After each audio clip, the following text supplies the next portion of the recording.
मेरी भी सत्संग और भक्ति के प्रति कोई रुचि नहीं थी। सच्चाई की बात यह है, मैं भी, बल्कि मेरी हालत तो ये थी, मेरी माँ बहुत सत्संगी थी, कभी से थी, लेकिन संसार स्वार्थी है। मैं भी ऐसे मतलब का था।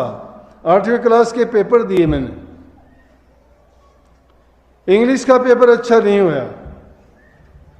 रिजल्ट जो जो नज़दीक आता गया, मेरी माँ को पहले तो मैं कहता था मैं क्यों जाया करती है सत्संग में। अब मेरा मतलब जब याद आया तो मैं कहने लगा, माँ तू सत्संग में जाती है? बोले हाँ। बड़े प्यार से, माँ क्या बताता है भगत? जब महाराज जी नहीं कहते थे, संत नहीं कहते थे, पीले वस्त्र रखते थे, बाल ब्रह्मचारी थे, भगत कहते थे महाराज जियों को। बोला कि वो खुश हुई कि ले भाई आज तो बेटे ने याद किया। बोला कि सब कुछ बताते हैं। महा तो मेरी यूं पूछ के आइए, मैं पास हो जाऊंगा 8वीं में, मतलब मेरा। बड़ा प्यार से बोला, वो खुश होगी कि ले भाई बेटे का आज तो दिल में कुछ आई, गुरु के प्रति भी, भक्ति के प्रति कोई तो संस्कार जा गया। और दूसरी चीज ये भी है कि आइंदा के लिए ये शोर शराबा करता था, क्यों जाती है ये नहीं कहेगा।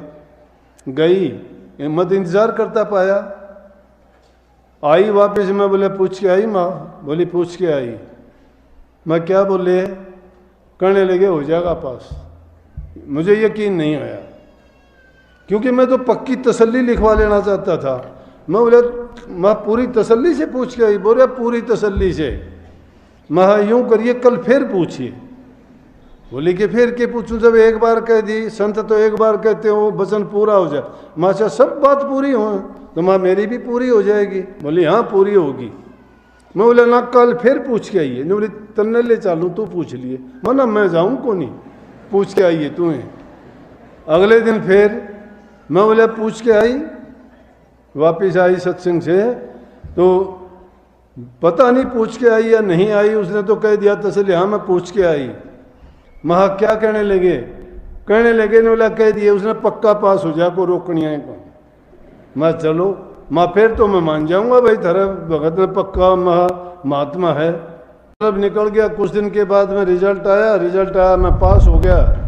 वो तो बड़ी खुश होके कहे कि बोले देखा बताया था ना पास हो गया। मैं क्या हो गया?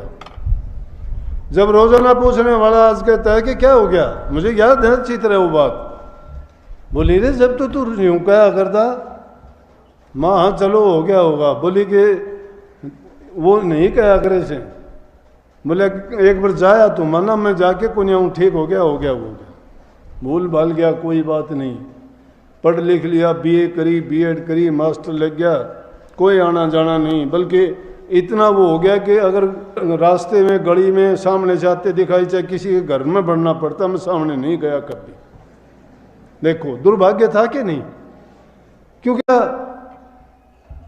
अध्यापक की नौकरी करने लग गया। घर के परिवार के चाचा ताया थे। मेरा चाचा था, एक नाम था हरलाल, दूसरा नाम नंदलाल था। हम 3-4 ऐसे थे आपस में, वो बैठ उठ जाते थे। उन्होंने सोचा कि ये बिगड़ ना जाएं, कोई गलत रास्ता अपना लें कि इसको ले चलो, बाकी ये तो अपने आप सुधर जाएंगे। मेरे को कहने लगे भाई महाराज जी बहुत अच्छे हैं, उनको ये है वो है, बड़ा प्रचार किया। बोलना इंसान को संगति इस तरह से बनाती है।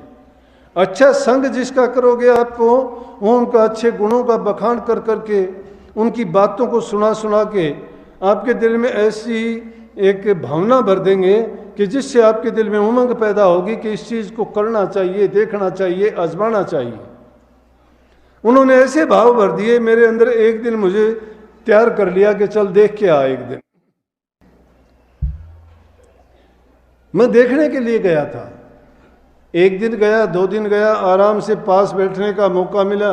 संतों का संग मैं कहता हूँ इतना अच्छा होता है कि उनसे निकली हुई जो शक्ति की धार है वो जीव का कल्याण कर देती है।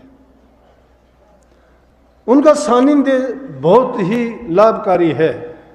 और जितना जो पास बैठ जाता है उतना ही ज़्यादा उसको, आग के जितने नज़दीक बैठोगे उतनी ज़्यादा गर्मी मिलेगी, पानी के जितने पास बैठोगे उतनी आपको ठंडक मिलेगी, सत्य के जितने आप पास चले जाओगे उतनी सत्यता आप में आती चली जाएगी, झूठ और पाखंड के करीब जितने जाओगे उतने ही झूठे और पाखंडी हो जाओगे। और संग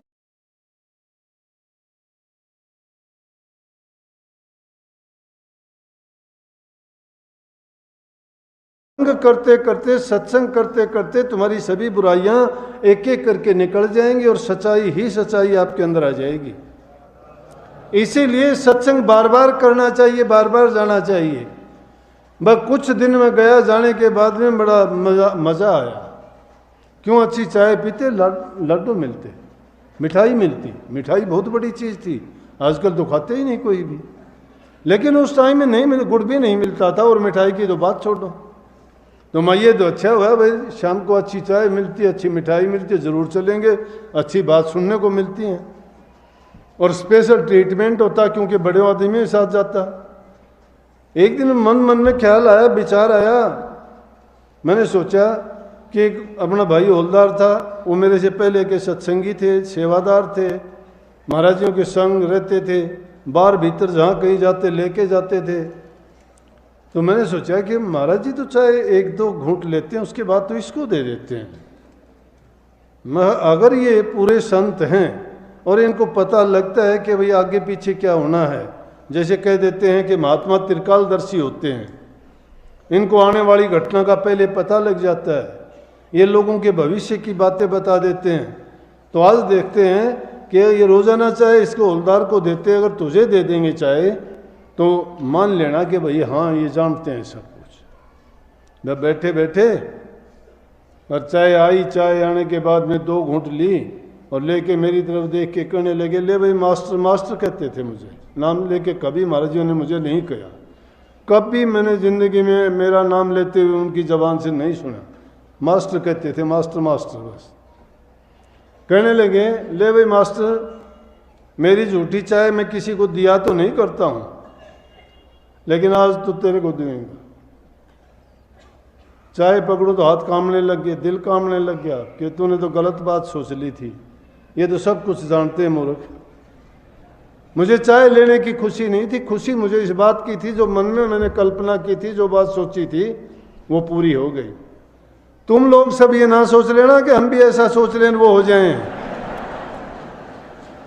धोखे से नहीं, मैं हकीकत कहता हूं कि किसी की नकल नहीं करनी चाहिए। महाराज जी बार बार सत्संग में फरमाते थे, गुरु जो कहता है वो करो, गुरु करता है वो ना करो। गुरु करता है वो क्यों ना करो? क्योंकि गुरु तो उसका इलाज भी जानता है, अगर करता है तो। सांप के पकड़ने वाले सांप को पकड़ के अपने मुंह से लगा लेंगे, हम अगर उसको पकड़ के लगा लेंगे सांप को तो क्या होगा? काट देगा, मरे, पीछा छूटेगा। लेकिन वो उसका इलाज जानते हैं।